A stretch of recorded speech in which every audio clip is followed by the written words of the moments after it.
Hey, it's Senna. I'm back with this concept I call one set free cards. I'm gonna take a stamp set and make three very different kinds of cards so that you can stretch your stamps beyond what they were supposed to be used for, I guess. I am starting out with Newton's Nook Designs, Love and Chocolate, and I'm gonna be making a birthday card, specifically a adult birthday card. And we're off. I am gonna be doing some masking. Um, this is not something I do often. I did make a mock-up trying out this technique, cutting out some masks in advance. And I'm gonna be making so many mistakes during this card. I can't believe it actually turned out looking like anything decent. I'm starting with, of course, the object in the foreground. Now, I tried out the macaroons on my test, but they were too big, so I changed it up for this chocolate in a wrapper. I would never place a chocolate without a wrapper on my on my table. So this one was perfect to put beside the cake stand, and so far so good, I'd say.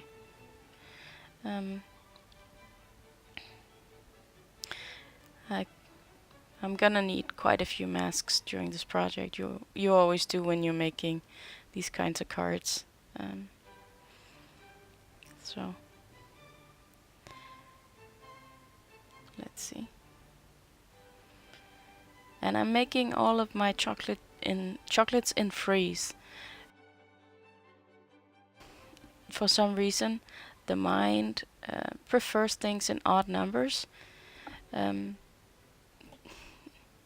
can't explain it, and maybe someone else on YouTube has. I wouldn't know. And it's not important as long as you know the fact that you need to do this. That was my first mistake. I put the stamp upside down and put ink all over the backside, so now my stamp is pretty stained. I'm making these pretty little chocolates on the first tier of this cake stand. I use my acetate so I don't smudge the paper accidentally. I am very good at doing that. So now I'm gonna stamp the next tier of the cake, and this is mistake number 2. I don't mask off the 2 chocolates on the sides. So like one of my friends commented, the chocolate in the middle has ears. Now, mistake number 3. I forgot to mask off my cake stand. And cutting out a mask. It's very good. At least the chocolates don't overlap, but they do overlap with the tray. This is so ridiculous. And I do it again. This is where I noticed it. Oh, goddess. Well, I decided to mask it off now instead of leaving all of the chocolate's decorative edges in the bottom as if they were part of the design of the cake stand. So I'm gonna decide to color it over with a dark color so you don't notice. Let's see. And here's another mistake. I forgot to record the coloring of these.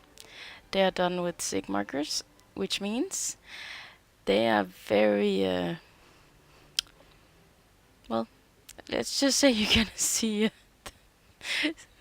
see the mistake here. I put my hand in the dark colors and I transferred it onto the white parts of the card. I'm making details with the gold pen and a white jelly pen. See there. Well, that was +5 mistakes, and I haven't even assembled the card yet. I wanted to put on a Danish sentiment from a birthday song, and the song proclaims that you're going to be celebrated with the lovely chocolate and cakes. Now chocolate in Danish can mean both hot cocoa and actual chocolates. It's a tradition that we have hot chocolate with cake on people's birthdays. So, and I'm gonna hand do it. This line from the song. Another thing made by me, I made this background stamp out of a thick foam. I carved out all the little pieces there, so I get a striped pattern, and I'm gonna place my card base on top and give it some brown stripes. I have a few of these background stamps I've made myself, and I often forget I have them, so that's why you haven't seen them yet. And remember to let your pen dry before you erase the lines on your sentiment. Otherwise, you would be making even more mistakes than I did. Presumably. Now I can't really figure out this card. It's annoying, and those spots on the side there, almost pissed at myself for making the mistake. I know that I shouldn't put my fingers in the wet color from the 6. It has a tendency to transfer. I'm trying to figure out how I'm gonna frame up the picture. There's a lot of very dark browns and a lot of white, and it doesn't really mix well. So I'm gonna darken up the background here with some vintage photo distress ink.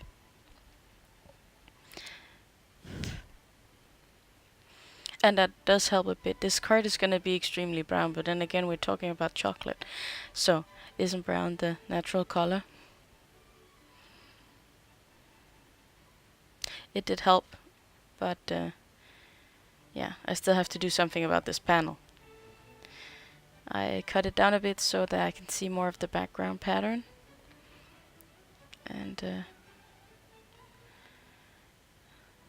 well, you can see the size here of the panel now. It's 8 centimeters and 12.3 centimeters.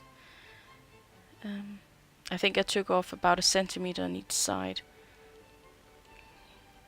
And now I take back out my masks, because I'm gonna blend some color over to get rid of this stark white background. I use antique linen for the table. On camera it even emphasizes those splotches of color I picked up with my hand. So that's not good.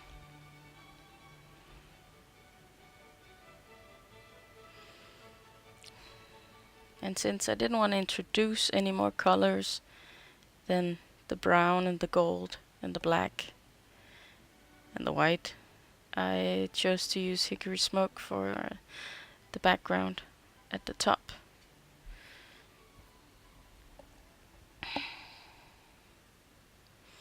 This is not my favorite card, but I hope you see where I'm getting at, that you can use these chocolates for more elegant cards. Not that this card is elegant in any way, but we all make mistakes and not every card is perfect. And I guess that's just part of crafting. Sometimes you win and sometimes you lose.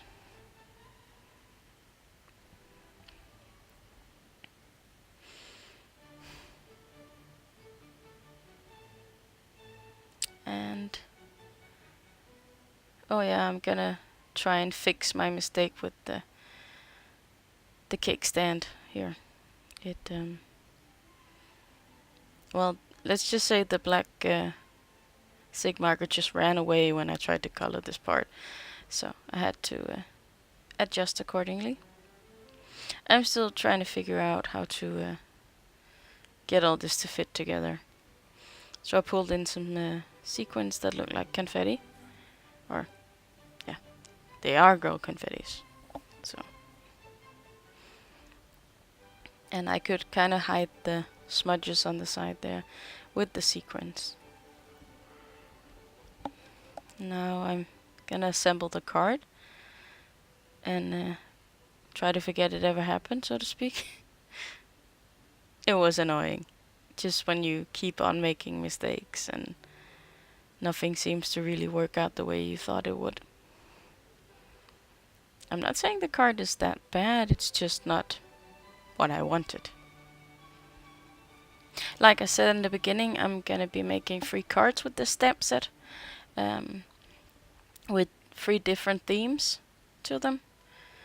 And hopefully this will be a series I'll be making once in a while. Of course, not all stamp sets have potentials, such as this one. Some are very specific, like the MFT Happy Holiday stamp. I have a hard time seeing how I'm gonna ever be able to make that one anything but what it is. A holiday stamp. On with the confettis. 5 of them in total, to keep up with the uneven numbers. Remember to subscribe so you get to see the 2 other videos for this stamp set, among others. Until next time, craft on, my friends.